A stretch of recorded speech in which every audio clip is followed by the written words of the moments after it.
Welcome to Volume 6 of Grassroots to Bluegrass.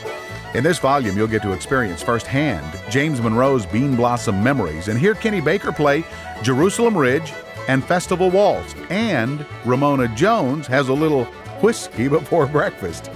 Doyle Lawson shares his earliest Bill Monroe memories. Charlie Louvin and Jim McReynolds perform the Louvin Brothers classic, The Family Who Prays Together Will Never Be Parted.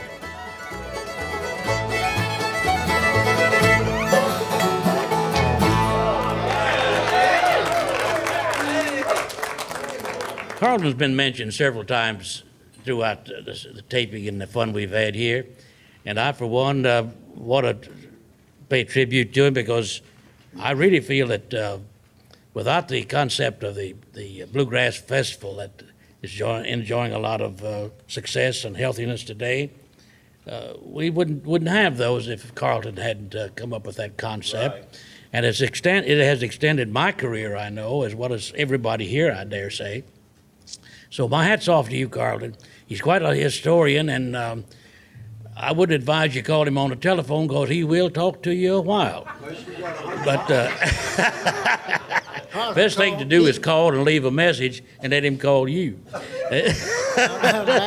Carlton called me here about a couple months ago, I guess it was. Said he was going to Kentucky in some kind of thing. What was that? Did you ever, you said Hall of Fame? They gave me an honor up there on October 22nd. Yeah, yeah, well, that's good. Yeah, he's played a mighty big part in this thing. Ever since I've known him. I'm not a musician. I wrote some songs, Mac. You already got the publishing on To See an Angel Cry that Conway did. And after the fire's gone at L.E. I'm not a musician. I'm not a singer. I'm a dreamer, and I dream, and I try to stay ahead. And whether every one of y'all know it, you've slept with me a million nights, every one of you. I know it because I can hear you play, and I can hear you sing, and I can come up with dreams. That's and a horrifying things. thought right there, brother. I know that. I knew one person that slept with Carl and woke up and rather than wake him up, chewed their arm off. You know? But looking ahead is what I can do. I want one more dream in Bluegrass. I've got some other things and others, but I remember 1970 standing on my stage at Camp Springs. With Bill Monroe and telling him we was going to build a Hall of Fame somewhere. Yeah. And I gave out little cards there, Mac, you made them, that people could buy a brick in it. They could send the money to the First National Bank in Reidsville. Yeah. And I was going to raise the money by selling bricks to people.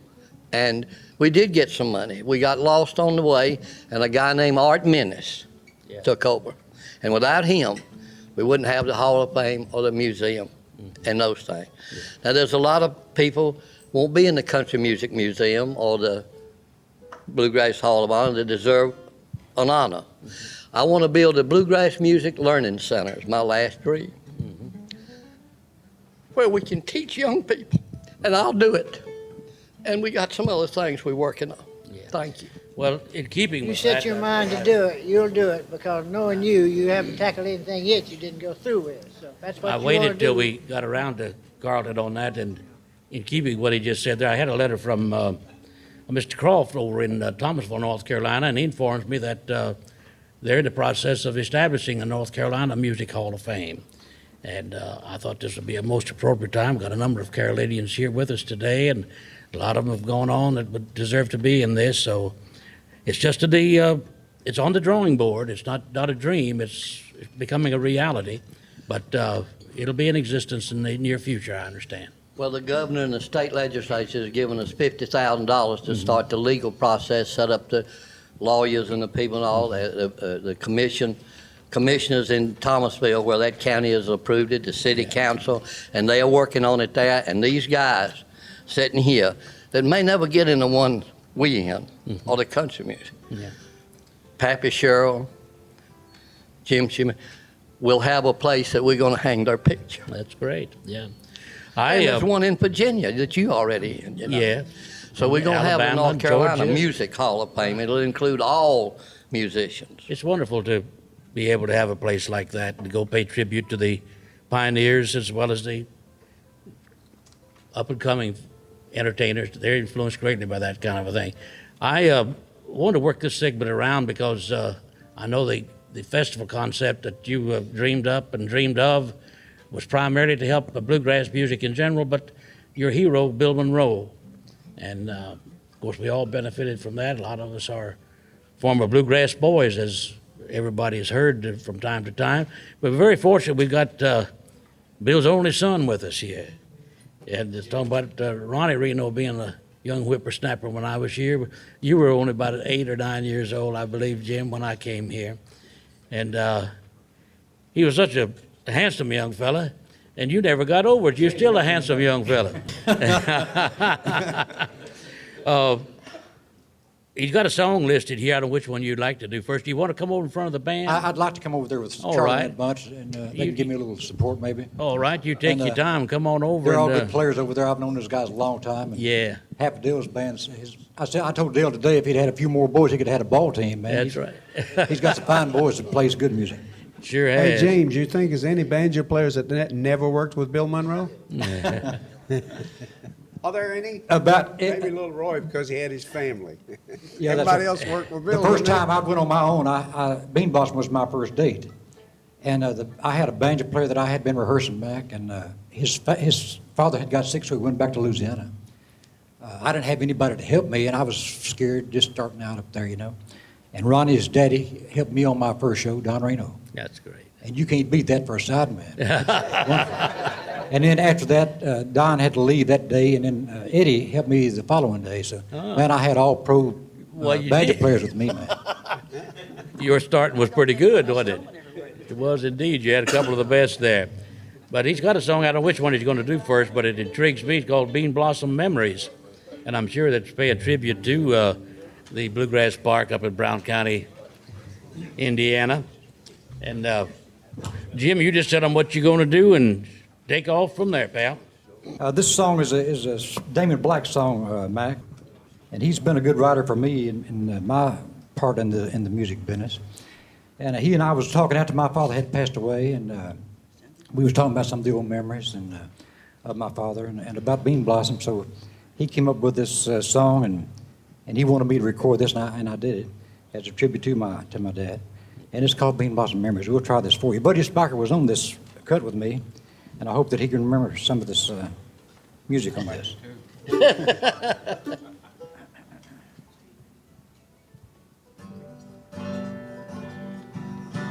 Can you hear me, Ronnie? Pretty good. I traveled out to Indiana, pulled in there on a bean blossom day. I heard some songs by Jim and Jesse. Freight train still carries me away. Those sweet sounds of Sonny's banjo, his brother Bobby's mandolin, ring throughout the hills and hollows. Some old time the fiddle, Jenny Lynn. Mac Wiseman sang Deep Dark Hollow. Jimmy Martin sure sounds fine. I sing a song about my sweet Mary, about a girl I loved one time. But oh, I miss the Father, the creator of the sounds and scenes. Now his work on earth is over. He went back to old Rosine.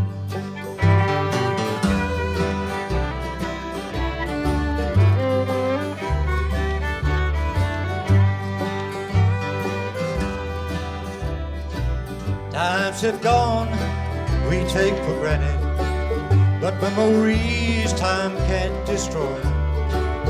In my mind, I hear them welcome Bill Monroe and his bluegrass voice. I hear him sing Blue Moon of Kentucky, our lonesome sounds on low blowing winds. And I consider myself lucky to have known the man and called him friend. But oh, I miss my father, the creator of the sounds and scenes. Now his work on earth is over. He went back to old Rosine. Now his work on earth is over. He went back to old Rosine.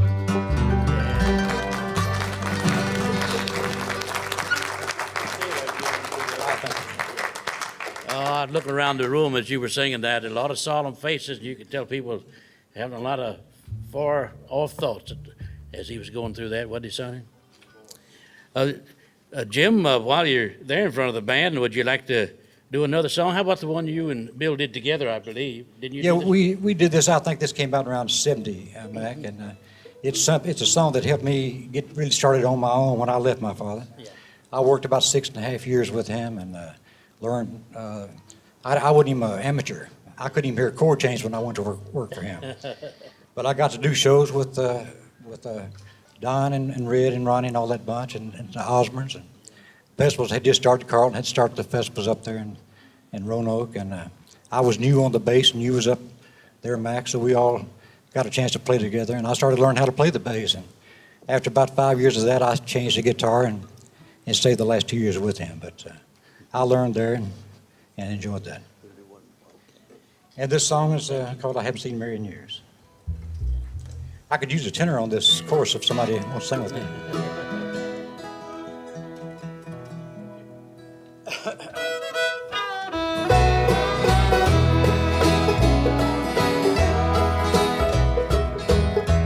While walking one day in the country, I saw a gathered crowd. And as my footsteps drew me closer, I could smell the sweet fragrance of flowers. It looked like a family reunion, and my eyes not counted the tears. And an old man said by graveside, I haven't seen Mary in years. Hold my hand and lead me away from here. Just brought these flowers for Mary. I haven't seen Mary in years.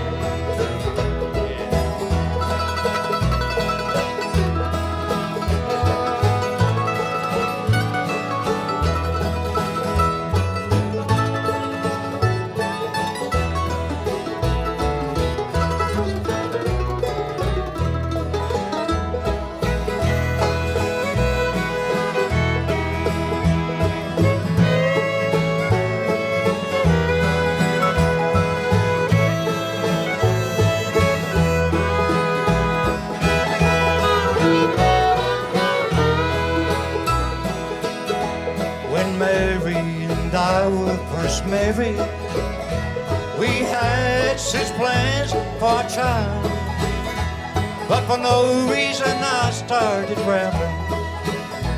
Like the four winds I just ran wild. If I could just live my life over, I'd bring Mary such cheer. Now she's gone where she'll never need me. I haven't seen Mary in years. Hold my hand and lead me away from here. Just brought these flowers for Mary. I haven't seen Mary in years.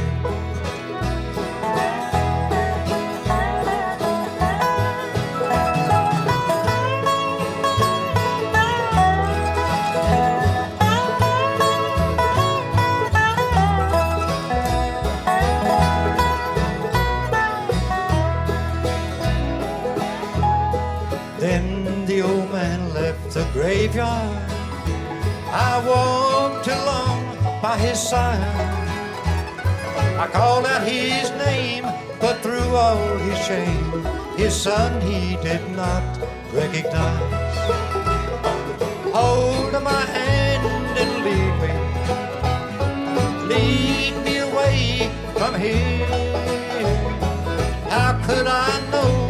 was Mama. I haven't seen Mama in years.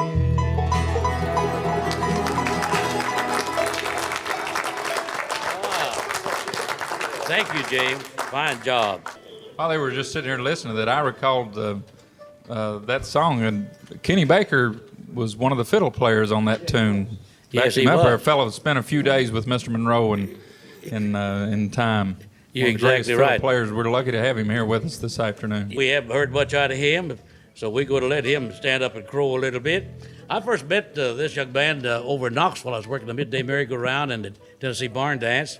And at that time, Don Gibson was there, as before he had that humongous success with his songwriting and came on to Nashville. But this young fellow that I'm about to introduce to you was working in Don's band. Don didn't like to play concerts or shows, but he was booked doing dances every night in the week. 5 nights a week he played out at Oak Ridge or somewhere around town.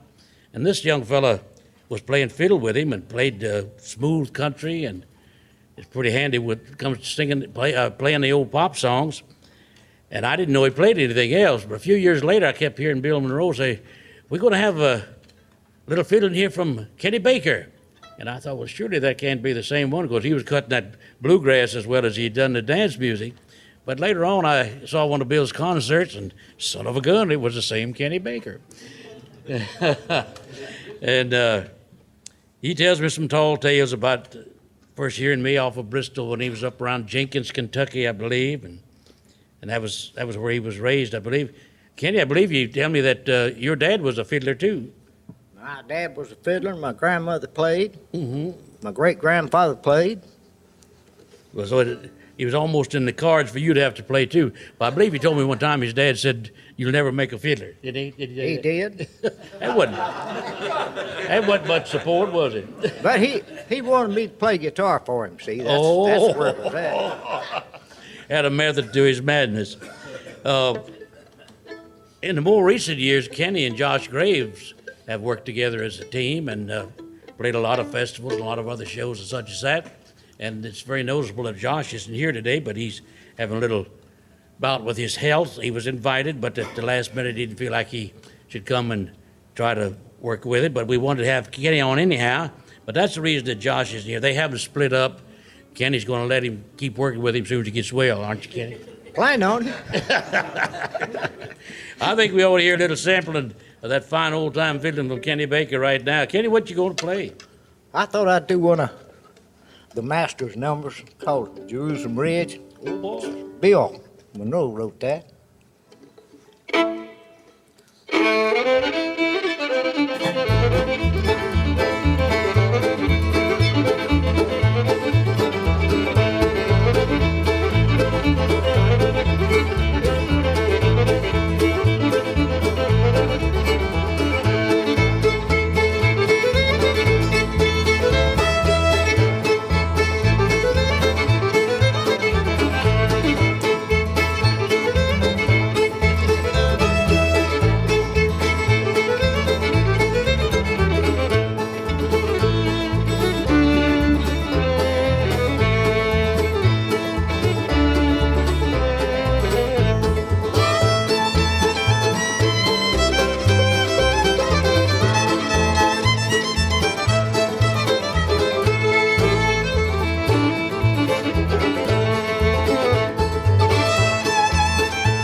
tell you, anybody that enjoy that, you might want to shake them because they ain't long for this world. Maybe give them a drink of water or something. When you say, yeah. Man, don't get no better than that, Yeah, man. you bet you. Don't get no better Mighty, than mighty close to the real thing. Mighty. Hey, Kenny. Closer could you get? Yeah, that's right. While we got Kenny in the winner's circle here, I'd like to hear him do another. That agreeable with everybody? Yeah. I'll play you a pretty waltz here called Festival Waltz. Okay.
Doesn't get any better than that. I think everybody was mumbling at it that went around here and looking at each other. That's worth the trip right there. Yeah.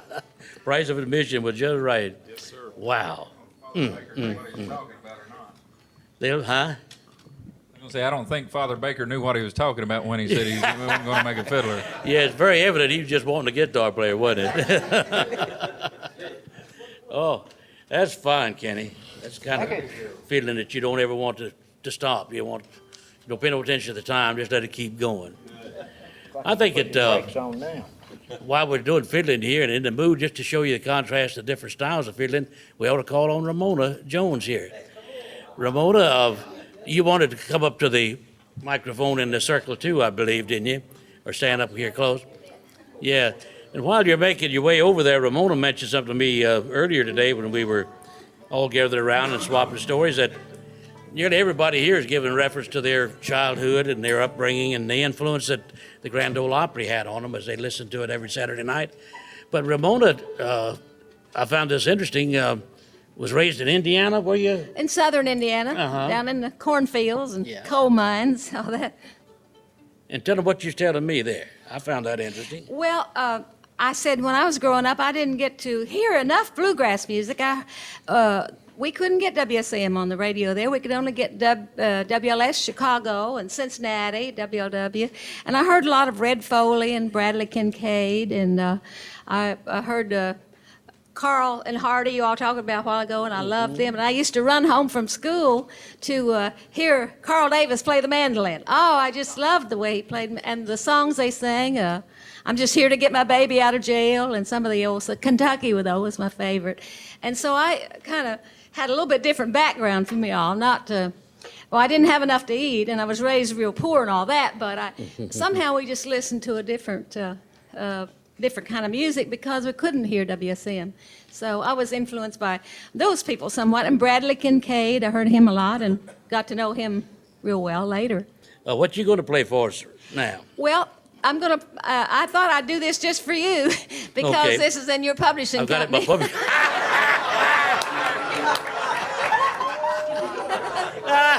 Maybe you'll have me back again. Yeah. Let's go. Back, I'm going to play Whiskey Before Breakfast. Okay. That's a good time.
Thank you so very much. Kenny, hope you was paying attention. That's pretty good for a girl, wasn't it? Yeah. You know, you was talking about publishing. I did an album one time with Benny Martin, and we played the Star Spangled Banner, and he sent it in to Martin Hurley out there on the coast, and it come back with Martin Hurley's name on it as writer. And Benny Martin called him up on the phone. He said, "Now, doggone it, you know we co-wrote that." Hey, one thing for Ramona, the thing that you all, Grandpa and you, used to do with the bells at Christmas time, I don't know if you all ever saw that or not, but just an absolutely amazing, beautiful thing. How long, whose idea was that, first of all, and how long did that take All right, to do? I'll tell you where we got that idea from. A man that used to work with the Elvira and the Weaver brothers. I can't think of his name. Kenny. Well, not Cicero, but they came from the Weaver Brothers Act. So I'll tell you his name in a minute, but he taught us how to play the bells, how to tune them first. We'd buy some old bells in an antique shop and then tune them with a brick, you know. You could mash them and they would be higher or lower, you know. So we got 4 notes and tuned them with a brick. Really? And Serious? Really, I'm serious. Yeah, Ronnie tunes his guitar like that.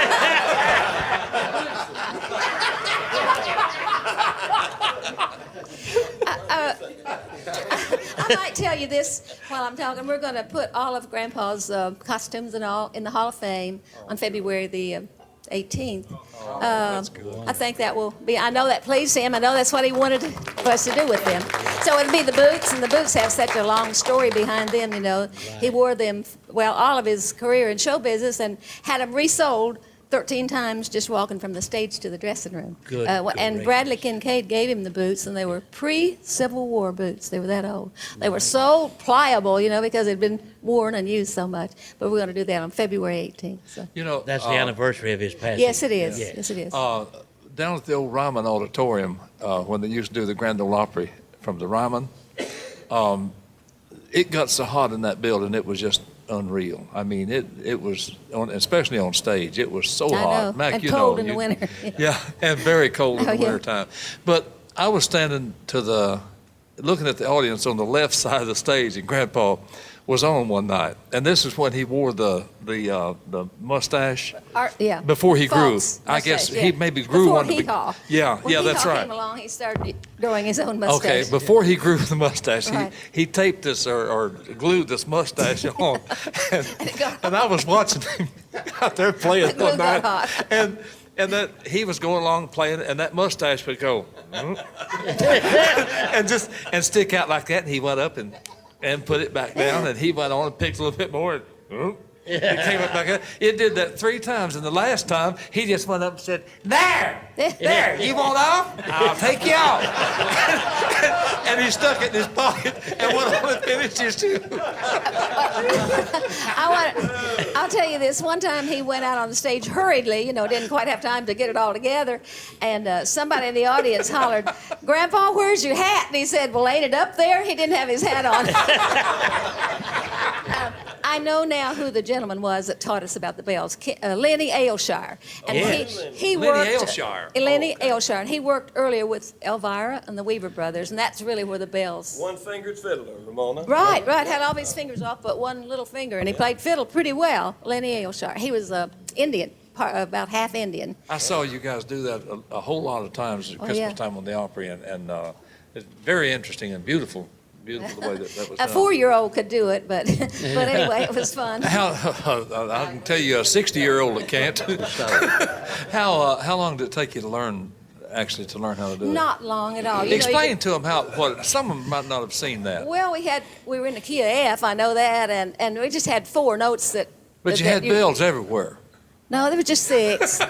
6. Papa had 4 and I had 2. That's the way it was, and he did them with his feet. And, he had bells, right. a bell on each foot, I guess. And we had them marked with Scotch tape, which bell was which, so we'd know what to do with it, But that's true. We tuned them with the brick, and I don't know what else to tell you about them. But I just wanted to know that. It was so easy, and everywhere we'd go, and all over the country, they'd say, "I don't know how you play the bells." Well, they weren't hard at all. A 4-year-old could have done it, and playing the fiddle or mandolin is hard. But or clawhammer banjo. Yeah.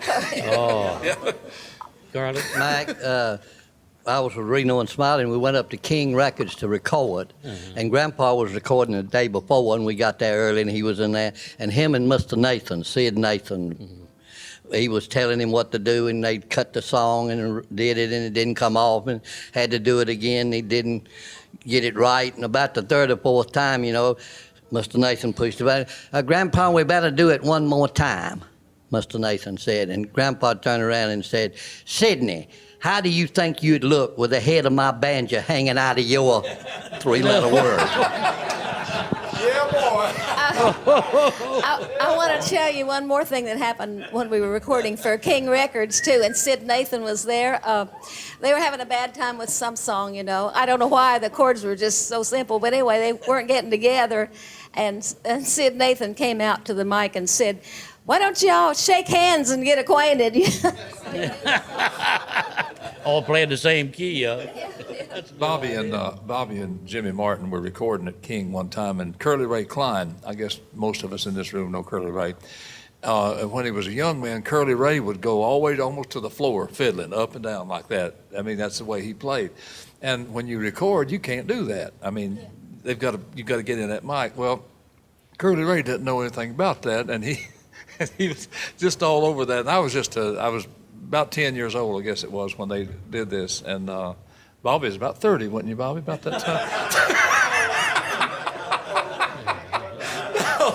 No, and Sid Nathan came out and put an X right on the bottom of Curly Ray's fiddle, which made him mad to begin with, because they marked on his fiddle. He said, "Now put that X in that microphone right there." And boy, after he did it, Ray did it, but boy, after it, man, you talk about mad. He didn't like that guy at all from that point on. Never did. Sid Nathan was a case, though. Mac, while we got Ramona here, I know we used to a long time ago order records from different radio stations that would advertise them, WCKY and a lot. And my brother Wallace, that stayed with us 45 years before he came down with Parkinson's disease, he would always buy records. And I'd like to hear Ramona. I'd like to hear something about the Browns Ferry 4 I remember hearing that pretty sound, and I know it's a person sitting here that reminds me so much of it is Doyle Lawson's group. Yeah. And that sound, I'd like to hear Ramona tell about the Brownsville Four. Well, I think she could do that. There were Well, several I believe- changes, wasn't I there? can tell you a little something about it. I was there when they recorded their first song. I believe they did it in Cincinnati for King. I believe it was for King Records. It's been so long ago. But it was Alton Delmore and Rayburn Delmore and Grandpa Jones and Merle Travis. That was the first for the group. And, of course, Merle picked that fine guitar, on all of those records. But then a little later, let's see, Merle couldn't be there because of, prior commitments. And so Red Foley did the bass part on it. And I don't know how it happened, but Red Rector sang on one of the Browns Ferry Four. Really? And the name, you know where the name came from, Alton and Rayburn lived in Oh, yeah. Browns Ferry, Alabama. That was the name of their street or their road, Browns Ferry. Yeah. I'm sorry? A little town, okay. I didn't know if it was a town or a road, Browns Ferry. That's where the name came from. And they had a big hit on the Brown Ferry Blues, didn't they? Yes, they did, Alton and Rayburn. Yeah, they'd be sorry to know that when they Alton and Rayburn. But I also got to travel with Alton quite a bit. When I worked at WLW Cincinnati, everybody was going off to war, and I believe Rayburn went to work in some sort of a defense plant. You might know John better than I do, but he was not there, Rayburn. So they put Alton and formed a group around him, and so I got to travel in the car with Alton and two other girls, and we traveled all over Ohio and Indiana, playing just all the old country music we could come up with, And I remember one thing Alton said, I always remembered, because going through southern Indiana, Alton said, "Indiana has the prettiest weeds I ever saw." I don't know why I thought that was funny, but I just remember. But he was Alton was an intelligent person, very, very knowledgeable about everything. He was just a joy to ride in the car with and have him talk to you. I remember that batch of records that Wallace got one time. They would always give you a bonus record or two that you didn't know what you was getting. And we were just a nut over, Bill Monroe and all that good stuff. And then there was a song in there that got broke right quick. It was called Mule Train. Clippity cloppity, clippity cloppity, clippity clop. Ernest? Frankie Lane, probably. I don't know who it was. Oh, speaking of Doyle Lawson, he doesn't have his group with him here today, but we're going to call on him to shine a little bit. I don't know whether he's even going to sing or not. How about it, Doyle? But he'll do something good that you'll enjoy. I know I that. probably won't sing today, Mac, without my group. It's hard to sing. I do all four parts, but it makes my throat sore. Well, we don't. I understand. That's not what the guys that work with you say. Well, I know they say a lot of stuff. Oh, yeah. We won't get into that. I'll probably do a little picking here a bit. But you mentioned the Delmore brothers and the Browns Ferry Four. My dad had a little quartet up in East Tennessee. They sang a cappella music. Yeah. And he never sang professionally, never would have thought about it. He sang in churches and once in a while on the radio for a preacher or whatever, But they went to school, they learned how to read music. And I went as a small boy and watched how they did it. It didn't mean a whole lot to me then, but later on it did. But he would always buy records when he'd go to town to cash his check. And the three groups he bought more records of than anybody I remember was the Chuck Wagon Gang, the Masters Family, and the Browns Ferry Four. He bought everything they had on 78. And I always loved that type of music. And over the years that I've had my group, I've picked on a whole lot. Alton Delmore is credited with writing over 1,000 songs before his passing. Now, that's a lot of songs. And not only some great country songs, but gospel songs as well. And you'll find them in Stamps Baxter Publishing. Sorry, Mac. And thanks. Before my time. That's prior to Mac. One great song that Alton wrote was What will I do with Jesus? What will he do? What shall I do with What Jesus? shall I do with Jesus? What will he do with me? Yeah, question with question I answer. What shall he do with me? Yeah, it's a beautiful song. He wrote one that I just recorded on my latest project. We should walk together, helping one another all the way home. And it's a beautiful song and had all the moving parts, which I'm partial to, But given the fact that the group's not here with me, I really surround myself with great singers, and I kind of move my lips, and they think I'm doing all that, you know. Back to the talk about the Country Gentleman earlier. You were part of that group at one time too. Yes, I was. I went there in '71, and I was there for 7.5 years. Yeah. With Charlie and Bill Yates, Bill Emerson, myself, and then the personnel changed over the years, you know. But I had a great stay there. It was very beneficial. Prior to that, I was working with this fellow here. I've known and admired all of my career. Matter of fact, my first professional job, I thought I was a banjo picker. I convinced Jimmy Martin I could pick banjo anyway. And he had Paul Williams with him at that time, and Lois Johnson and Kirk Hansen. Lois Johnson was a great singer from up around Knoxville, Tennessee. Played banjo for a while and wound up in Kentucky, and Crow, as well as Earl Scruggs and this old boy over here playing the banjo. I really have admired all of them. And Alan Shelton, people like that, I just admired them. But Crow, given the fact that I wanted to work, I knew I couldn't pick with Bill because he played mandolin, so I learned to play banjo and hoped I'd get a job. Now, I always admired Jimmy's music, and I kind of went after Crow's style. And I thought I could do it pretty good until I went and saw Crow play, and I never tried to play banjo after that, you know. But, wound up going to work with Crow in December of 1966, and stayed for the better part of 5 years or so. And wound up going to Washington, D.C. with the Country Gentleman. Every place I've been, I really have learned a lot, and it's been real beneficial. And I kept things that I thought would be helpful to me. And as a boy, I never dreamed that I would ever be a band leader. There's a difference, I think, in stars and vocalists and leaders. Bob Wills is one of the greatest examples of that, you know. He was such a leader, and he was a real control person. He could get the best out of people when they were there, and I always thought that that was the way I'd like to be. But I never had any dreams or expectations or desires really to be a band leader until I got older and realized that there was something else inside me that I needed to get out, that I had to do for myself, and not be where, you know, and have to conform. And because when you go to a group, whatever they're doing, your job is not to change them, is to change to suit them. Right. So I try to do that. Not taking away from your tune, and I want to hear it in just a minute, but you alluded to the fact that you worked with J.D. He's had quite a lineup of people who work with him in his band around Lexington, Kentucky. You might have mentioned a few of them, J.D., some of the most unexpected, if folks aren't aware of it, have worked with you to start with. If I can remember all of them.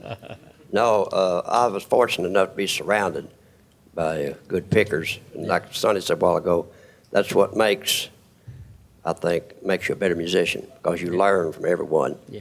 And Doyle worked with me, and we got a lot of good memories. There was Tony Rice, Larry Rice, Tony King, who later is now, I guess, still working with Brooks and Dunn. Of course, Jimmy Goodrow was a great mandolin player. Who was that, Sonny? Keith Whitley. Oh, yes. I won't forget that. Yeah. You know, I mean, and of course, Sonny's at Keith Whitley. Oh, yes, Bobby Sloan, old dad, as we called him. But Keith worked with me, and Jimmy Martin worked for you a little while. Yeah, thanks a lot. Okay, yeah. No, I go back, you know, like I said, with Mac. I started with, a lot of people don't know this, but I started with Esco Hankins, actually, who was, to me, was kind of a clone of Roy Acuff. Yeah. And, but Esco was a great man. I learned a lot from him. And that was the first time I ever saw Josh Graves. Yeah. Kenny was with Esco. And then later he went on to go with Wimmel and Stoney Cooper. Yeah. And, but, you know, I've just had all kinds of good pickers. But didn't Vince Gill work with you? What? No, he worked with Ricky Skaggs. But it was the same time we were all there in Lexington, working out of that. Yeah, Jerry Douglas. Jerry Douglas, oh yes. Yeah. Yeah. Well, look at the payroll you'd have had if you'd have kept all of them. You got that right. Like some ball team or something. You'd have needed 23 trucks too, like Brooks and Dunn's got.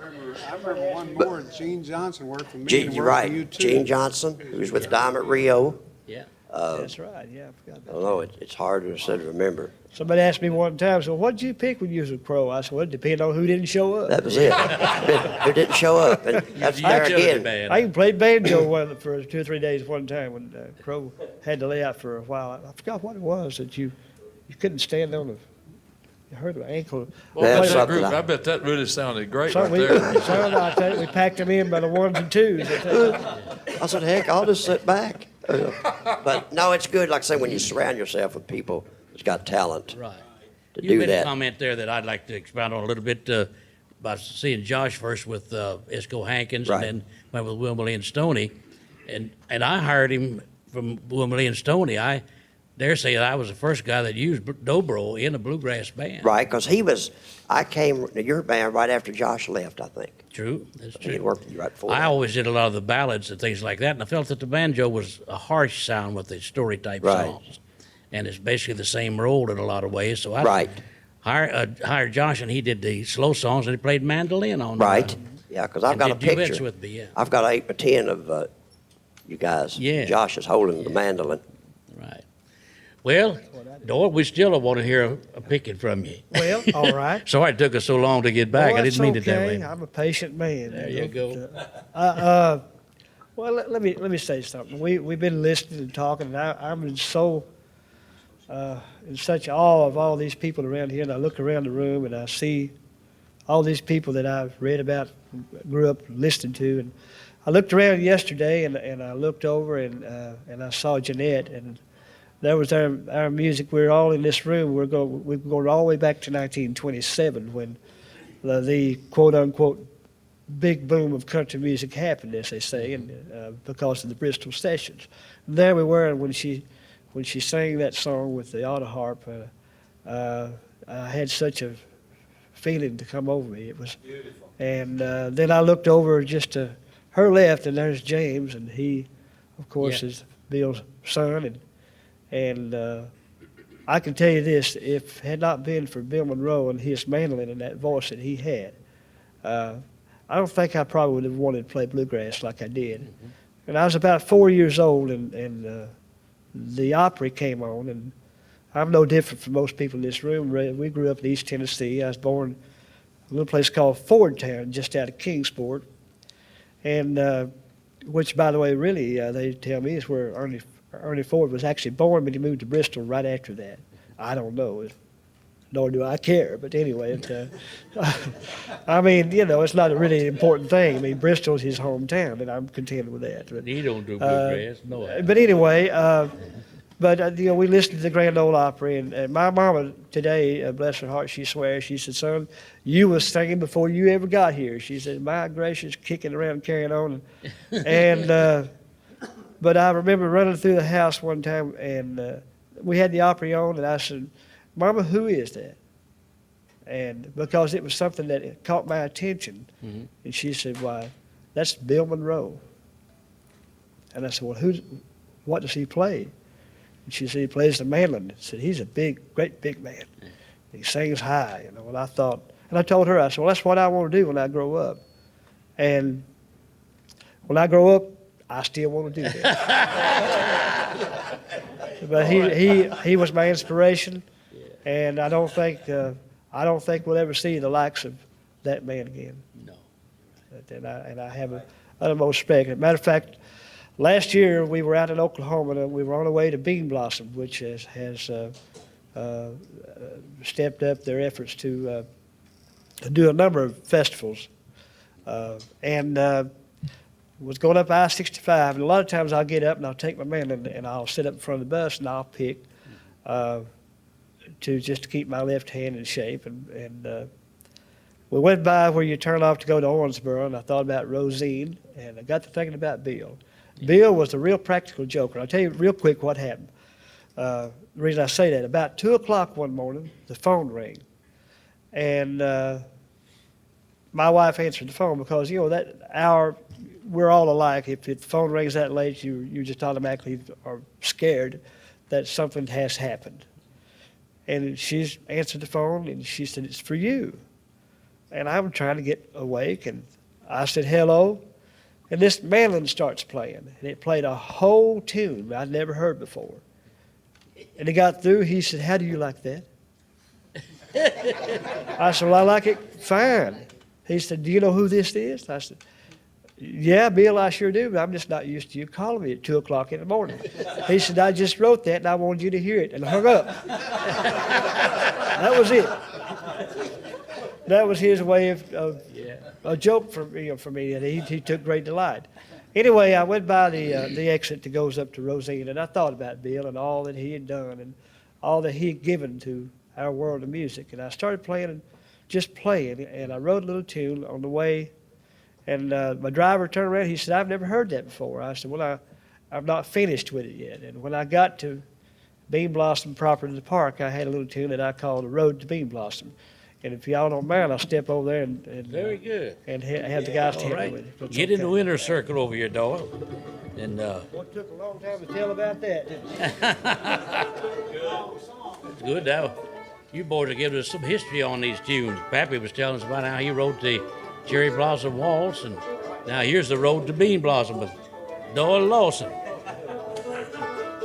Hey, Mac, did you stop to notice that only the pros sit over here and sing? Yeah, I did notice that. I didn't go over to you. By the way, Mac, that's my publishing company. Oh. It won't be by the time you get done with it. Maybe we could change it around a little. All right, y'all ready?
right, Doyle. Well, we missed your good gospel singing, but you had yourself a pretty good band there, didn't you? Oh, thank you, Doyle. Thank you very much. A while ago, we was kind of passing the Delmore brothers around, or stories about the Delmore brothers. Charlie Louvin sitting over here mighty quiet. He's a native of Alabama as well. Were you influenced by the Delmores in any way, Charlie? Best duet that ever lived. There you go. It's the Delmore brothers. That's saying a lot. With that, Well, you and Charlie, you and I I are listened to 'em around. a long time. And, Yeah. of course, Ira and I learned to sing on the bed, you know, with our hind ends together. That's how we could. He could sing a song at his house, and I could be at my house, and we could sing it together. If you knew when it was going to start, you know. But yeah, I knew the Delmores well. I never got to meet them in their heyday. Yeah. They moved to Memphis in about 1946, and my brother and I went to work with Eddie Hill in early 1947. So I never got to know them when they were the world's #1 duet. But I did know them in Memphis, and then I don't remember the year. Maybe it was 1960. Ira and I went to visit Alton at his home in Huntsville. And we had this idea that we wanted to record a tribute to the Delmore brothers. And we went to get, for one thing, to get Alton's permission. And another is to find out what he thought the Delmore brothers' 12 best songs were, see if it matched ours. We ended up with about 25, and we had to choose 12. And he went in the back bedroom, or in the middle bedroom, and drug out an old case and brought it in and handed it to Ira. He said, "This is Raven's tenor guitar," and it hadn't been played since I put it on the bed ever how many years ago it was. Good Lord. And he said, "I'm going to give you this. If you're going to do that Delmore thing, you'll need this tenor guitar." And Ira brought the guitar home, took the strings off of it, and curled them and put them in a lid with kerosene in it. Soaked them for a couple of days and took the strings out and rubbed them up and put them back on the guitar, and that's what we cut the entire Are you serious? tribute to the Delmores. Good Lord.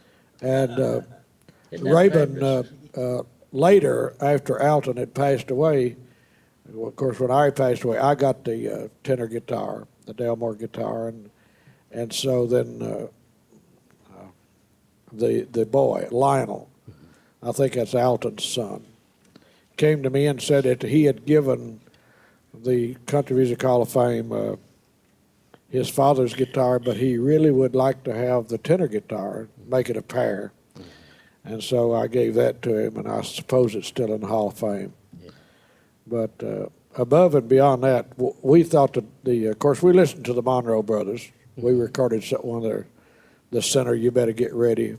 Kind of had a couple of minor chords in it, and then they split on the end, and one went up and the other went down. And we admired the Monroe brothers when they was together, and the Delmores and the Blue Sky Boys, and Carl and Hardy. We had a lot of people to work with. But when we first started singing, Ari sang the lead because he could impersonate Roy. And I could sing Oswald's tenor. Really? But after a year or so, well, we found out that the wrong tenor singer was trying to sing the tenor. And so we switched back, and Ari did the harmony. We enjoyed Roy and Oz immensely. We also was fortunate enough to get to cut a tribute to Roy Acuff, an album.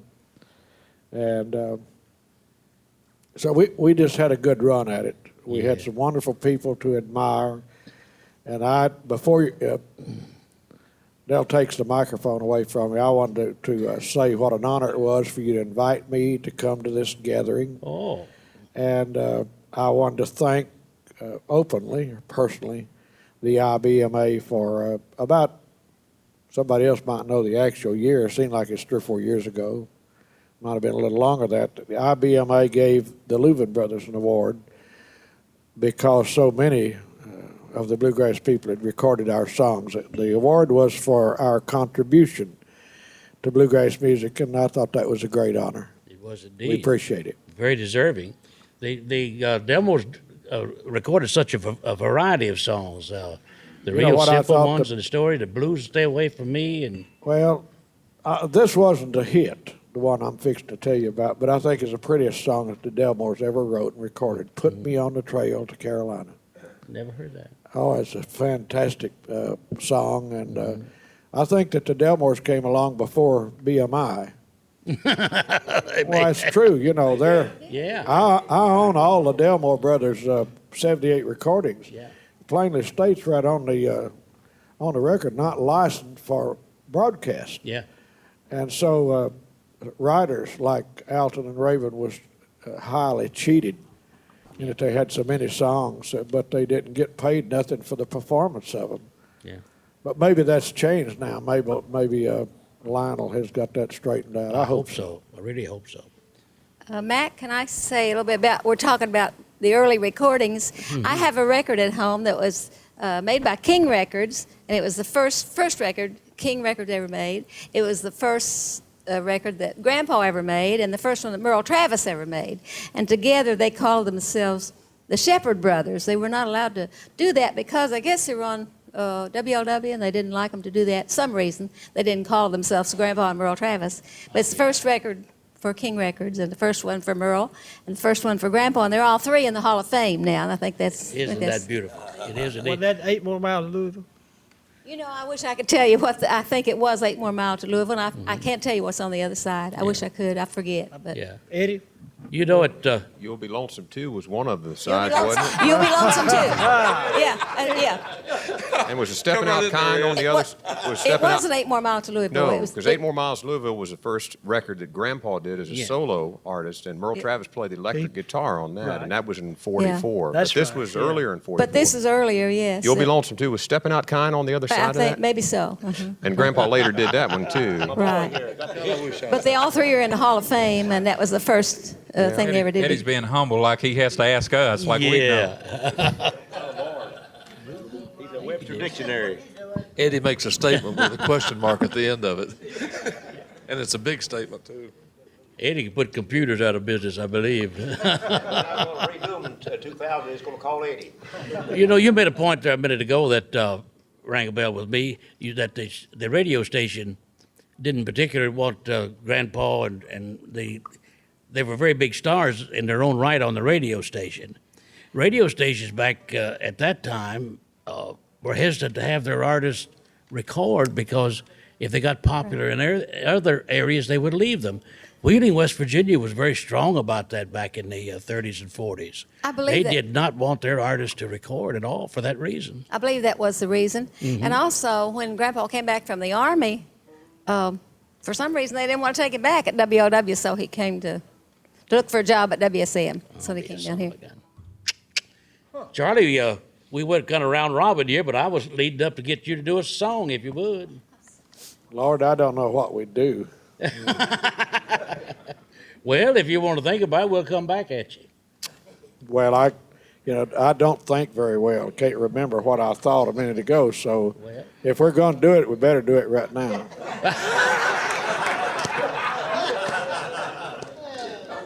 Hey, Lord. Oh, so many things remind me of something else. I was while Charlie's getting harnessed up over here, I was doing a Bluegrass festival, which I did for 13 years at Renfrew Valley, Kentucky. And I believe it was 72 or somewhere where they put that gas, fuel crunch on, the service stations closed at dusk dark, and a lot of them closed completely because of the oil shortage here. So I got the wild idea. Instead of running one weekend, I'd run 10 days. I'd run 2 weekends, and the first 4 days of the week, I'd use some of the old-time people. I had Mike Seeger, who was here recently, and Charlie Monroe, and Sam McGee, and called Bradley Kincaid, see if Brad would come. And he said, I haven't done any shows in so long a time. I'll pass on that. I said, well, come on down and visit with us anyhow. So the first day I got there, he was standing there, and we was visiting a little bit. He's kicking dirt, and he said, I'll sing a couple of songs if you want me to. That's kind of like Charlie here. If you bear down or twist my arm, I'll do you a couple of. But they enjoyed him so much, and when he got on, he had to do more than 2, I'll tell you. Charlie, you ready? Yeah, I'm ready. That's all I know. I'll go back as far as I can. This is not the first record that the Louvin brothers ever made, but it was the first one for Capitol Records in early 1952. And I might even invite all these people to come see me. I've got the only place in Tennessee it don't cost nothing to get in. Well, I bet we'll show up. It's a Louvin Brother Museum in Bell Buckle, Tennessee. And Nashville is kind of a tourist town, so keep your money handy for those of you who don't live here, because everywhere you go, if you smoke, you just can't find no place to go. I stay home an awful lot. I could get Jim McReynolds up here to sing tenor on this right here. I know he knows the song. I like that idea. You can sing it back there. I mean, if you're bashful, just get your microphone back there and help me on the chorus. How far back did you say this goes? I suppose this song would allude to the caveman also. It's entitled "The Family Who Prays Will Never Be Parted," and it's still alive and well today. That's a lovely song. On the Bear Family CD box. Jim and Jesse is familiar with the Bear Family. There are no mechanicals paid out of Germany. But out of the 224 songs, I believe the Louvin brothers wrote 190 of them, and that adds up to $1.90 for 190 songs. We have to get that from the publisher. That's the reason I never published. But Jim and Jesse got hooked into that same thing. I know that they called me and wanted me to talk about Jim and Jesse, and I said, "Look, I'm aware of the Bear Family deal, and yes, I'll talk to Jim and Jesse, but it won't be in favor of." And then finally, they talked to somebody from Bear, and they said, "Hey, look, we paid good money for your masters, and we're going to put them out whether you like it or not.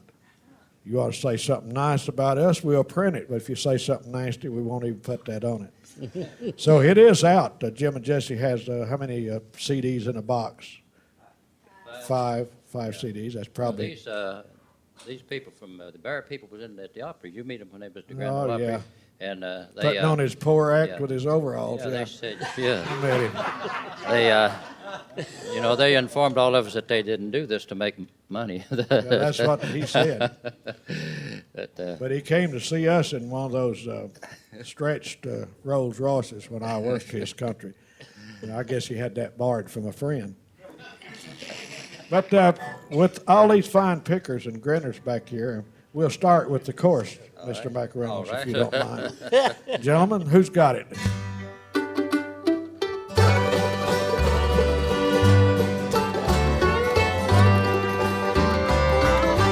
The family who prays will never be parted. Their circle in heaven unbroken shall stand. God will say, "Enter, my good faithful servant." The family who pray never shall part. Satan has parted fathers and mothers, filling their hearts with his envy and hate. But we shall join them over the river, where the family who pray never shall part. The family who pray will ever be parted. Their circle in heaven unbroken shall stand. God will say, "Enter, thy good faithful servant." The family who pray never shall part. Mr. Wooten.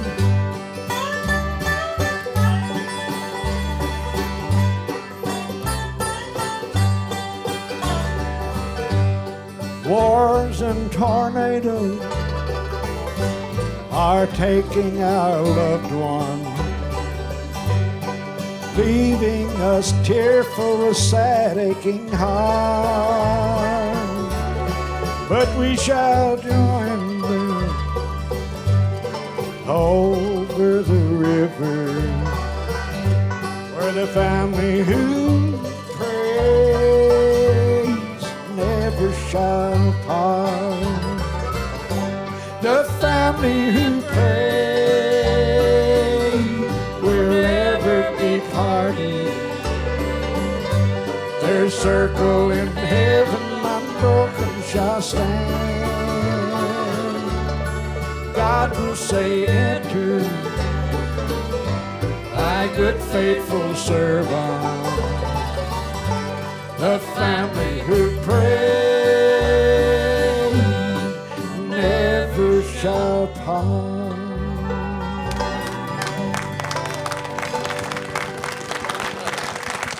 A big thank you to Jim McReynolds. My pleasure, sir. I played one Roy Acuff taught me in the dressing room a long time ago, called Old Joe. Wow, wasn't that wonderful? When you turn on Volume 7 of Grassroots to Bluegrass, you'll witness even more fantastic music, as well as Jimmy Shoemate's touching recitation, The Touch of the Master's Hand, and Leroy Troy's wild antics as he performs in the tradition of Uncle Dave Macon. All that and more on Volume 7.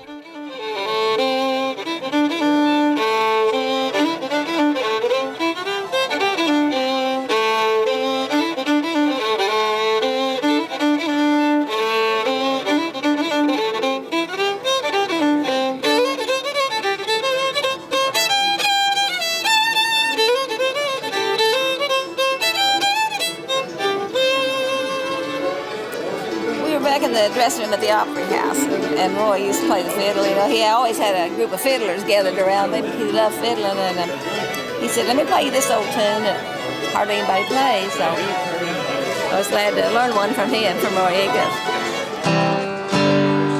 These people don't realize some of the things some of these old instruments go through or have gone through over the years. Well, Dad just was run over by a car one time at Atlanta. Ronnie Reno set up when he was a baby and mashed the top in on it. Oh, my. And then somebody broke in his house and tore it up that time, remember? I hated that. That was terrible. But it still sounded pretty good after they did all that work to it, you know. It's amazing that they could get it back together, much less have it sound usable at all. I guess old instruments are just like individual human beings. They all got that certain little personality that still shines through. That's right. Even though people age and got have good tones in it. You know, bad health sometimes, there's still that certain sparkle in somebody's eye, you know, but yes, sir. Still familiar personality.